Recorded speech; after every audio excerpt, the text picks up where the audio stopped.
This is Past the Rock. The easiest team is the Milwaukee Bucks. They have acquired one singular player in this trade named Damian Lillard. You might have heard of him. The second easiest team to talk about in this situation is the Portland Trailblazers. Rip City. Shout out to Sheed. I had to get the jerseys. He led the league in technicals. I led West Independent School District in pink slips. Ooh. All right. Define pink slips in that context. Like, I would run my fucking mouth and get sent to the office a Got lot. it. Money, love it. um, no way. not the Jacob I know, not the guy I know today. The funniest one that you'll appreciate this is one time I was annoyed with class and I just said fuck this class and threw my shit off the desk that I was sitting at, walked into the hallway and just walked straight to the ISS room and waited for them to give me my shit there. That was the point they stopped dealing with me. That was a really political thing to do, though, low key. Like I kind of won the war in that world. Like, it was a tough battle because my mom did not like that. You beat them down so that much. Story. My mom was not impressed. She was not impressed, but whatever. Yeah, troubled youth. Anyway, the Blazers, the Portland Trail Blazers, have a new star player. Two, kind of. One's a future Hall of Famer for sure, but he's not really probably going to be their player. The other one's DeAndre Ayton. And there's a whole lot of opinion on who DeAndre Ayton is to everybody, right? Mavs Twitter certainly taking a lap today. I think I saw someone say that, well, you'll see the rest of the trade in a second, but the haul for what someone picked over Luka Doncic was pretty tough when you think about it in that continued narrative. That's the part of this. Properties just should stop applying in all sports. People need to realize it doesn't work that way. But hey, it doesn't. But that's not what Twitter. Twitter isn't for nuance. And the memes, yeah, we need the memes. So. We do need the memes. We don't need all the memes. We need the memes though. I'm gonna say Alvin Kamara because I already forgot this kid's first name and it's not even spelled the same, but his last name is Kamara. He's a rookie. I already heard that joke this morning on the Freak. Nice. They just called him that. Yeah, so I'll be honest with you. I've seen him play summer league basketball, but that was 3 months ago, and I don't remember his first name either. But he was really good, and I noted it in my notes on my website. So I promise I was paying attention. I just forgot his first name. And then they get a 29 first round pick, which actually I think is a swap, perhaps. I actually didn't look at the rest of that on there. I just grabbed a quick screen of this, so maybe the pick obligations are different. The list of what the Blazers received. Yeah, so was there multiple picks or is it just one pick? I may not have my pick notes right. There's a outright and a swap on rights. Okay, so there are two picks. 2 rights? There might be 3. I don't. Okay, let me read. I might need to read this because try to interpret too. But so they got the Bucks 2029 first round pick unprotected, and then they got. I have that. Oh, okay, so swap rights on Bucks 28 and 30 picks, so they can swap both. Okay, those picks? Yeah, and then they get 2 Or does that swaps. mean they got to pick one to swap? Okay. Yeah, they basically get the right to get the better pick if it happens to go that way in that at that time frame. Is it Tormani? Cormani, I think that is correct. Yeah, maybe that's the other part. I actually don't know the right way to pronounce it. There's no R. I can't read from this distance. It's Toumani. Toumani. Toumani, maybe. Toumani. I don't know. He was a nice little energy player that we got to see a little bit of in summer league. So the Blazers get a guy that they'll actually want to throw in there and see what he does. The first round pick and then the swaps. So the Blazers essentially in this trade. Some might consider it a spite trade, depending on what you want, because the biggest part of this is DeAndre Ayton. Well, it's kind of 2 big parts, but it's really DeAndre Ayton. You're betting on the rehabilitation project of what seemed like a future Hall of Famer coming out of the draft. And I know it's lofty, but like we need to remember DeAndre Ayton is an extremely talented player, even if he hasn't showed us that. And NBA history shows us that sometimes these dudes just decide that they care, or situations change or whatever, He's and definitely they got the actually skill reach their set. potential. Yes, like he could be the best player in We've all basketball if he seen. wanted to be. I don't know. I He don't know. has all the tools, is what I'm saying. He himself has put the rest. I guess he has all the physical tools. He has a great rounded game, and it's frustrating that he is stunted in his growth, and it's not just the Suns, and it's not just circumstances. So I just think he does have that kind of talent level. Um, I don't think he'll ever reach that particular talent level. That's just where I saw him when he was a prospect, because I thought that this is the guy that has everything you could possibly want. But maybe he doesn't have the same drive and love for it as other dudes, and unfortunately, that's really the hardest thing to figure out in the draft process. Um, but yeah, the second part of this trade is Drew Holiday, which is kind of broke my heart when I first saw this. I was really sad to find out that Uh, the Bucks dipped on Drew Holiday. I mean, Honestly, they had to do. I mean, they had. They're at some point to get this deal done. You're gonna have to. You got to make a so tough choice in there. I I didn't think. check Spot Track, but I think that they weren't allowed to trade Chris Middleton. But damn, I would have been okay with it. If you're just rolling two guards, like you got Drew and Dame, and then Giannis and the rest of that group. But ultimately, you're right. They made the right roster decision, the easiest roster decision as well. Um, because also Drew Holiday is a sort of redundancy. I mean, they were elite at the defensive end, but clearly investing into the offensive firepower has a lot more upside than having another lockdown defender on your team. As long as you can cover it and Dame stays healthy and all the other shit that we'll get into when we actually do season preview. Um, the Suns are the interesting group. Oh, well, let me finish on the Drew Holiday thing. Drew Holiday is not expected at all to be a Portland Trailblazer. Woj said that almost immediately. Um, I have a list of potential trade teams, potential here. Um, I'm not going to go into depth on every trade, but essentially, there's plenty of interesting rosters. I'll start off with the three that I've heard that don't make any sense to me. I don't really see why the Mavericks would get into this for a couple of reasons, not just because they already have two guards necessarily, but I mean, you have to remember Does he Luka play is basically a defense? guard. I don't know Giroux very well. Drew Holiday is an elite defender. Drew Holiday is probably So going to the Hall of that's Fame your for his defense as much as okay. anything. So that's your. I mean, I would say that's your Mavericks argument on its But face. he's still old. And he's expensive. So really, he's not. Unless if Kyrie Irving didn't exist, I would agree. But Kyrie Okay. Irving existing, the redundancy that Dame Lillard, like the reason Dame Lillard and him are on the same team was kind of similar. It's not just salary structure, in my opinion. Um, so Dallas, rule them out. Lakers, gotta say it. Laker, LeBron.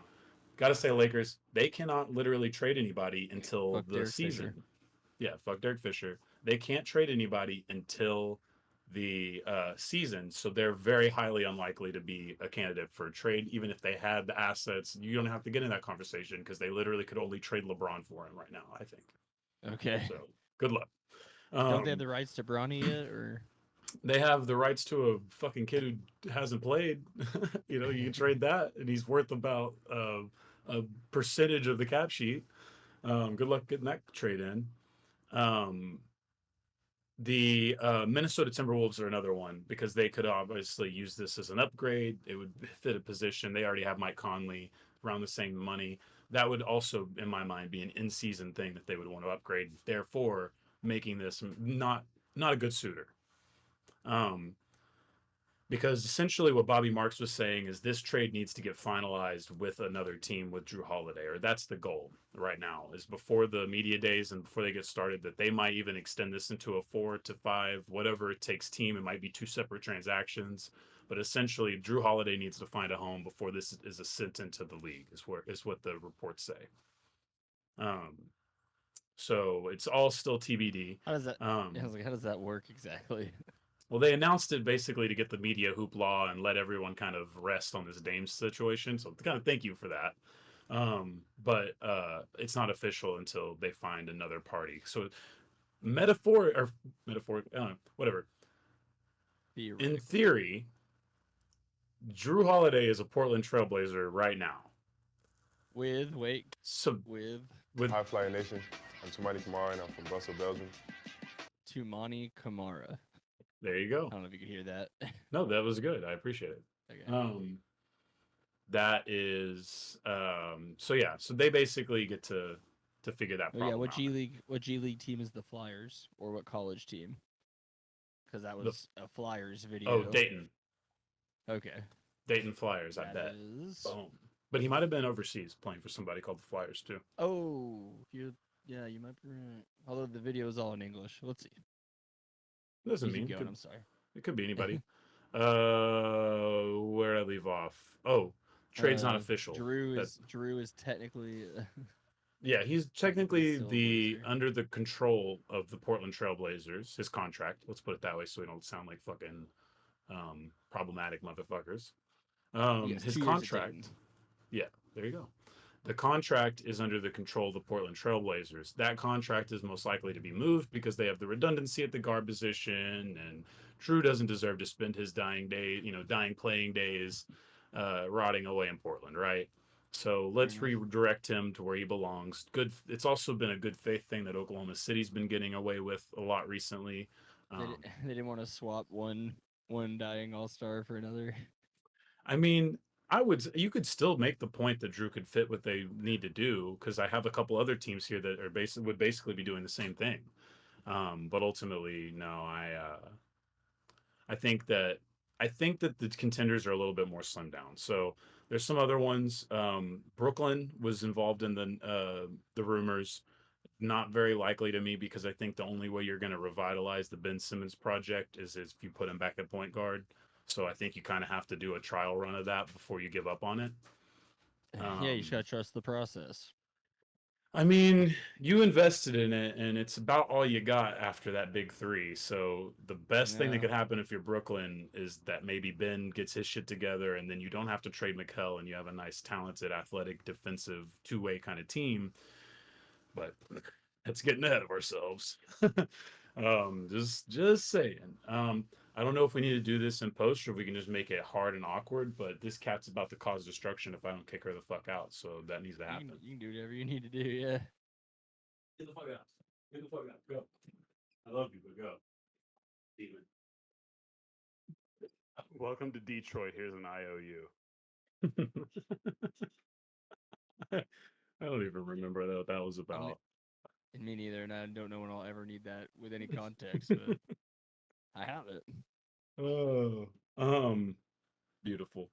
Where was I at? So let me just get to the people I really feel good about. Chicago's weird, but I guess I told you about the Michael. Never mind. Sorry. I thought it was just That gonna be the one's name. that one's really wild though. That Michael Sam. Um, Boston is the biggest interest to me. Um, Boston is Speaking having of an for issue Drew. apparently with Malcolm Brogdon. Yeah, for Drew Holiday. Okay. The issue I would see is if there's a bidding war. I don't know how much Boston really can give or would give to make this done. But if they have an issue with Malcolm Brogdon, if he's truly butthurt and doesn't want to play ball going into this season, you have to remember he was involved in the Kristaps Porzingis trade and then wasn't because of a medical thing, and then they put in Marcus Smart. So there's a little bit of bitterness there. The Celtics have to deal with. Chicago's interesting, but again, you're giving up Zach LaVine for Drew Holiday, and they're a weird team, so you got to count them in. The Clippers are really the team that I think wants him the most. He's also an LA kid. You went to UCLA. But the Clippers, they've been pursuing James Harden with basically scrap because they know that they can't really go after anything bigger. They have the contracts to match. I just don't think that they have a lot of assets that people want. Um, Miami is the funniest one because Miami's probably the best fit for Drew Holiday, but now they have to reignite talks that apparently were maybe a little toxic and not so awesome. We'll get to a little bit more of that later. And then there's Orlando, Drew's former team, New Orleans, Utah, the sassy Spurs. All these teams could accelerate a rebuild, but essentially I would all put them in the same category of but why. Yeah. And then ultimately, I think Philly is kind of the wild card here that I would like to see him go back to Philly, where he started his career, got a first All Star appearance, looked like a great player, and then Philly said, "You know what we're gonna do? We're gonna be the worst team in the history of pro sports, or we're gonna try to be." And they dumped him off in New Orleans, and the rest is history, right? So that's where we're at. I would say Boston, the Clippers if they can, and Philly are kind of the biggest spots. Toronto is also one. Toronto, though, as I've said many times, we don't know what the fuck is going on with them in general, and maybe a leaked rumor today might have helped us out. Um, Masai Ujiri, there was a leak that um, came from a Portland Trailblazers beat writer, first of all, which is probably the most significant part in my mind, where an anonymous source said that working with Masai is like working with the guy in your fantasy league that posts about 6 trades a week, but then declines all of them, which is kind of corroborating a lot of history with Masai Ujiri. I guess it's like, yeah, that probably is annoying and not very helpful for anybody. Well, it just makes your franchise look bad when you're in a situation like they are, particular, where you're like, if you take the best expert in the NBA and in basketball, and you tell them, or you ask them to tell you what the fuck the Raptors are trying to do with their future and where they're at, almost every person's gonna look at you like, oh, because they're that confounding. Like they're like, is this a rebuilding team? Is this a contender that needs a tweak and an extra player? Like, what the fuck is this? Does it need to blow up? Like everybody in the league is confused about who the fuck the Raptors are, what they want to be, what they're trying to like. That is, and for sports, that's really impressive to me. Like usually, it's kind of obvious, even if you're lying to us in the press. We at least can like look at your roster, look at what you've done, and read in between the lines. With the Raptors, we just don't know what the fuck they're doing at all. They're Well, always just they're hidden up there over the border. They got that they got the great ice wall to protect them. No one can see what's going on. dude. I'm telling you. And Ujiri, I believe, if I remember Don't worry, correctly. Drake's in the lab. He's got this. So, and the funny part is do you remember what Masai basically like got famous for, and essentially got this Raptors job where he's God now? No. He robbed the Knicks when the Carmelo Anthony deal. Oh, okay. He basically used Carmelo's antsiness to rob the Knicks and set up the Nuggets for success in that deal, and he did. But anyway, that's a big aside. That's all the big part of this for the Blazers. All of that was to say the Blazers took an interesting trade that could be a spike trade, depending on how you look at it. If you don't think that the Heat package could have come anywhere near what this package is, because this is a weird package. You know, Which I was gonna say, what do you think the Heat had the could the Heat have functioned as a team in this trade to get him there? I feel like no. I feel like ultimately this is still what is probably the best package because Aiton could hit big, and you knew that someone had to get Aiton, and How old essentially, is he? Like 27? yeah. I mean, Is he younger than no, even that? younger. He's like 24 or something. Okay. Okay. So you really wanted to do that now and get him out of Phoenix and get him fired up and in your house, especially with your new point guard to go aside him. Um, the Drew Holiday thing, like I said, it's just what can you get for Drew Holiday? Because I just listed it out. If you can get one of these young teams that wants to make a jump, maybe you can get real assets that are nice. But it really looks like a lot of teams that are already in contender mode giving you whatever they've got left in the couch cushions for a player that's at the end of his career. So we'll see. That is to be D. I mean, I love Drew Holiday. I think Drew Holiday, at the same time as I say I don't know what he's worth, I say that Drew Holiday, in my mind, could easily take, especially a team like the Clippers, and put them into serious like contention. You know, obviously there's a whole other bunch of issues with the Clippers, but that is an incredible chip to just have on the open market right now. I don't want to downplay that. Yeah, but I'm assuming it's kind of like what we talked about there near the end of the NHL season, where it's all the contenders are strapped to not like they can't move anything without ruining what they have. This one I don't say is too much. Like I said, there's a couple of special cases, but yeah, there isn't as robust of a market as maybe people would think. I think Philadelphia being in it with this James Harden thing is really nice. And then maybe Philly's the most desperate team that you can end up getting this Drew Holiday thing done with. Um, but yeah, we'll see what that ends up going like. The third team, the team that is getting the most criticism, in my opinion, on the timeline today, the Phoenix Suns. This was 100% a fuck it, give us whatever you can for Aiton. This Yeah, good. it was tough. He's earned it. I'll put the positive spin on it first. There is more depth than they had before, potentially.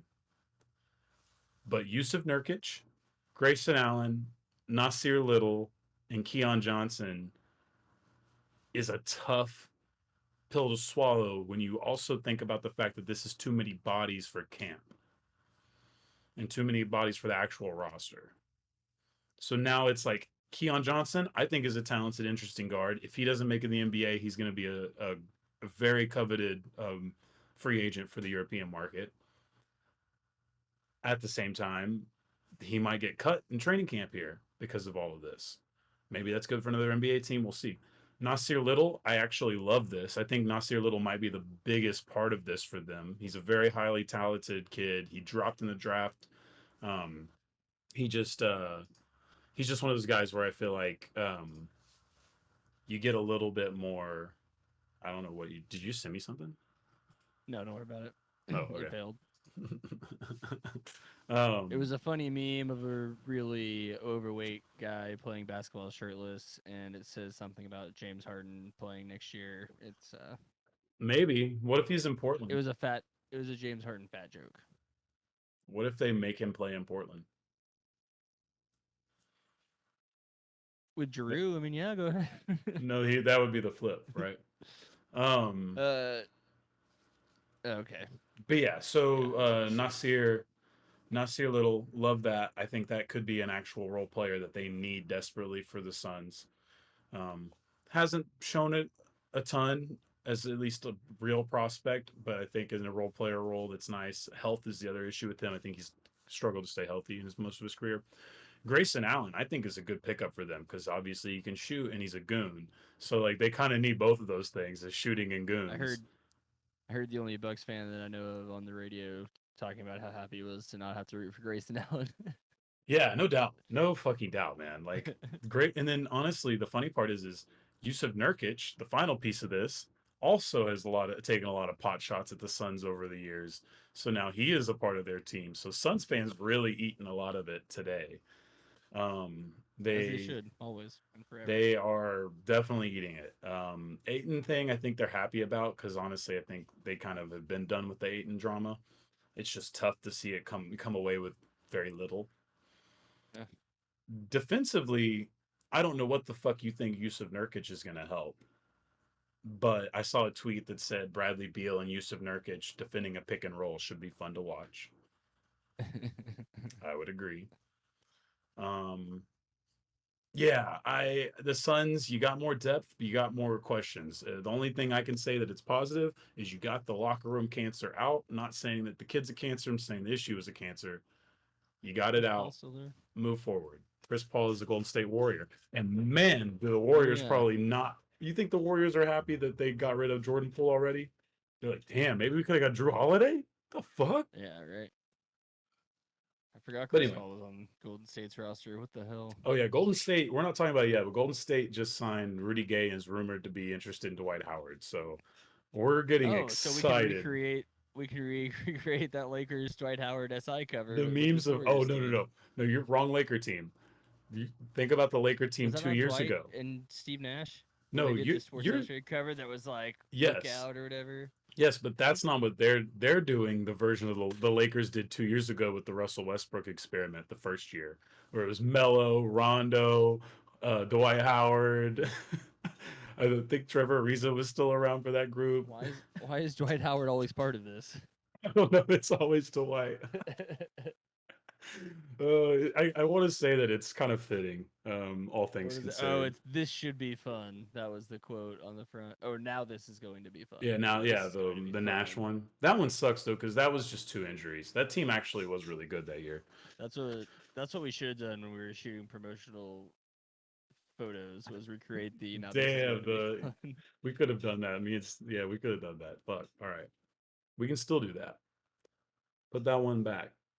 All right, so let's wrap this up with a couple of notes that I think are important for the timeline for our listeners to understand what the fuck happened and how this happened. Now, I'm sure Yeah, I got a everybody lot of saw the details. reports. I didn't hear what that was, but It's fine. It would have been funny if you could have though. there's a couple timeline things. Damian Lillard's agent, for some reason, came out and publicly thanked the Miami Heat for trying the best they could for trading for Dame Lillard. Well, didn't they already come out and say that he would only go there? So what more harm can this do? I like that answer because I mean we are basically at the. I got to point to the sign. The game is the game. This is where we're at in this point. Now hold on, because the game is about to City get. cops. The game is about to get gamier. Um. So. Oh, did I not write all the things I should have written down? I believe in you. No, it's fine. It's just a couple of funny things happened. So the Jimmy Butler got on the internet and said they're tampering, right? Yes. But we don't know if that's a It is joke or not. little- Jimmy it's a Butler's little, like, also he buns. also is doing the Loke It's Dog an thing. Yeah, okay. I don't know. It was cool. I liked it, but No, caught Loke me off Dog. guard. You I don't remember? think I've seen him look like that. Have you ever I know seen the name, but South Central? I know the parody the Wayans brothers made better. That's Don't Be a that's what I'm Menace. talking about. Oh, is that South? That's his Oh, I name thought is you were Loke talking about Dog. actual Don't Be a Menace. Yeah, his name is Loke Dog. Don't be a menace. That Oh was yeah, it, he did okay. say it. Yeah, don't be a menace in South Central Park while drinking your juice in the hood. Dang. Um, Yeah. See, so he's got like three, like one up, really yeah, long. no, Loke two Dog had out like a whole wide. pistol stuck in one of them. Yeah, yeah. That movie. Oh, I haven't seen that movie in a Honestly, while. that's a content concept for us is to review that movie, and maybe some others. You know what America needs? Some random white dude's opinion on "Don't Be a Menace in South Central Park while Absolutely, drinking yeah. your juice in the hood." Like, well,